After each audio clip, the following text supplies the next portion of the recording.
Tonight, I would like to talk about the dawn of civilization. From around 12,000 BC to 8,000 BC, most humans transitioned from a hunting and gathering existence to a sedentary lifestyle in towns or cities. While I will talk about the specifics of these individual civilizations, that's been done to death. So instead, I will take some time to talk a little bit about the transition to and meaning of civilization. After 10,000 BC, humans set up sedentary civilizations in China, India, Iran, Iraq, Turkey, Spain, Egypt, and North America.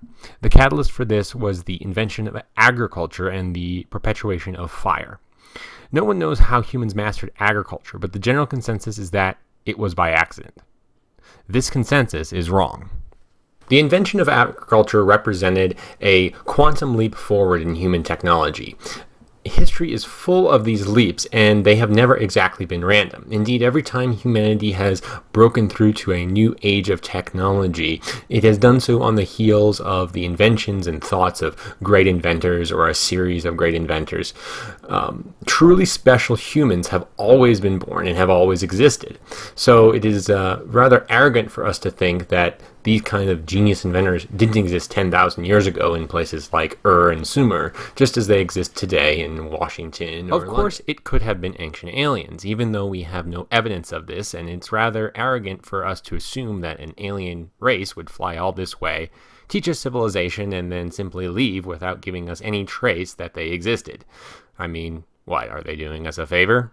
In any event, the cultivation of corn, grain, cactus, rice, and vegetables gave humans access to a very energy-efficient way of finding calories. The same land area that supported 100 people before could support 10,000 or more if sanitation was properly constructed.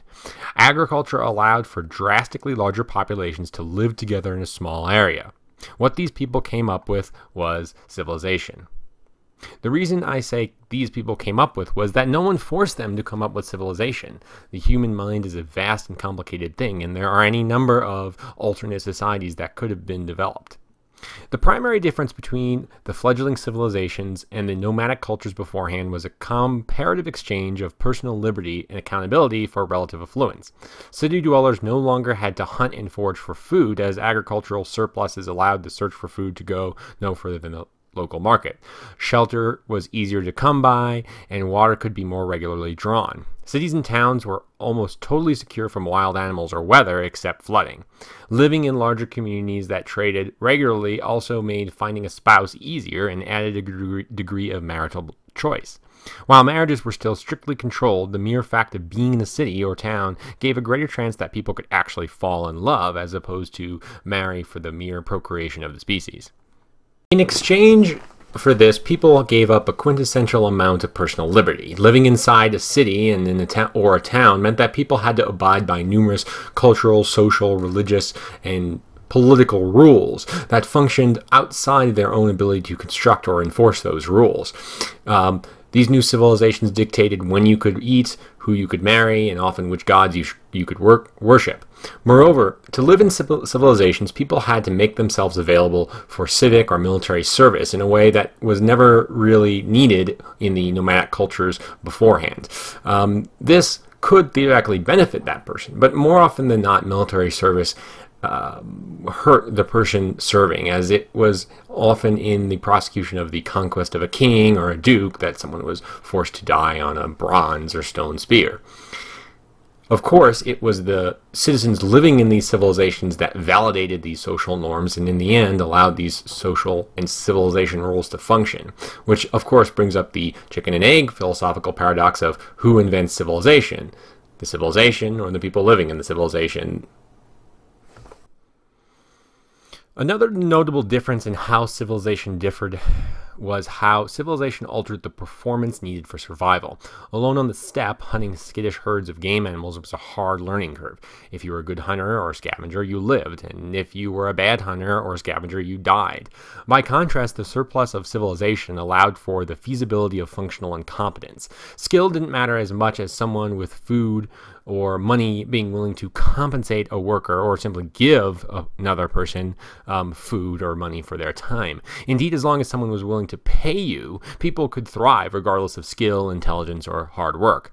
But the transition to civilization also had some notable negative effects. As population density rose, sanitation, air quality, and infectious disease became real problems. With so many potential hosts living in a small area, disease vectors mutated rapidly, with viruses and bacteria devastating ancient populations. Air quality and sanitation were extreme problems, and the main civic challenge of early civilizations was where to put all the human waste generated by the people. On top of this was the invention of warfare as an idea. Early man likely fought war, but it was probably indecisive and on a small scale. Once cities began to be built, rulers began to raise armies, which meant larger and more devastating wars. From the perspective of individual survival, this was bad, and it was far harder to survive a barrage of ancient Egyptian arrows than, say, a stalking cougar. Another notable negative to the invention of civilization was the invention of slavery.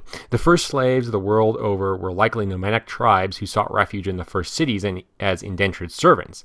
Somehow, and this happened in 5 different regions that had no contact almost simultaneously, the early city dwellers decided to invent the abomination of slavery. This brings up a very interesting argument on whether or not the invention of civilization was a good or a bad thing. Obviously, I am biased as I am communicating to you via the fruits of civilization, aka I am living in a city, I am communicating via technology invented by agricultural surpluses, and I don't go out and hunt and gather my food. I also live in an incredibly powerful country which demands very many things out of its citizens.